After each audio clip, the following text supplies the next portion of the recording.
Hello, আসসালামু আলাইকুম। সকল কবুতর প্রেমীদের জানাচ্ছি আসসালামু আলাইকুম। আশা করি সকলে আছেন আলহামদুলিল্লাহ ভালো। তো এই যে ইতিপূর্বে আপনাদের মাঝে নিয়ে আসলাম নতুন করে একটা ভিডিও। মাশাল্লাহ মাশাল্লাহ, আমার অশেষ মেহেরবান আল্লাহ তাআলা। এই যে এই জোড়ার বেবি, ওই যে দুইটা মাশাল্লাহ অনেকটাই বড় হয়েছে, পশম নিয়ে বড় হইতেছে। তো আপনাদের মাঝে নিয়ে আসলাম নতুন করে একটা ভিডিও।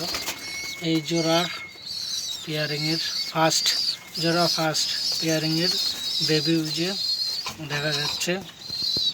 তো এই মাদিটার তার আগে ডিম পাচ্ছিল, কয়েকবারই দেখছিলেন ভিডিওতে। আমার এই মাদিটা আগের পুরোনো মাদি, আর নটটা হয়েছে নতুন। তো এই জোড়ার এই প্রথম মাশাল্লাহ দিলে মোটামুটি বাচ্চা সাইজটা মোটামুটি ভালো একটা বড় হয়েছে, দেখতে পাচ্ছেন। নটটা বুঝছে আর কি, যেন ভিডিও করতেছে সরে এসেছে, আমি অস্তে করে সাইডে চলে আসি। তো আপনারা যেখান থেকে দেখতেছেন আমার এই কবুতরের ভিডিওগুলা, অবশ্যই মাশাল্লাহ বলবেন, আর লাইক শেয়ার দিবেন, অন্যকে দেখার সুযোগ করে দিবেন। আসল কথা, কবুতর কেমন কি আসে বিষয় তেমন একটা খুবই কম ধারণা। তো আপনাদের মাঝে নিয়ে আসি খালি ভিডিও। আপনার অনেকে দেখেন, কমেন্টও করেন।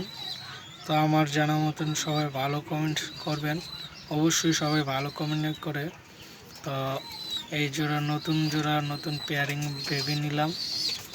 মাশাল্লাহ, আল্লাহর অশেষ মেহেরবান। দেখা যাক সামনে বছর তাদের বেবিগুলো কেমন করে।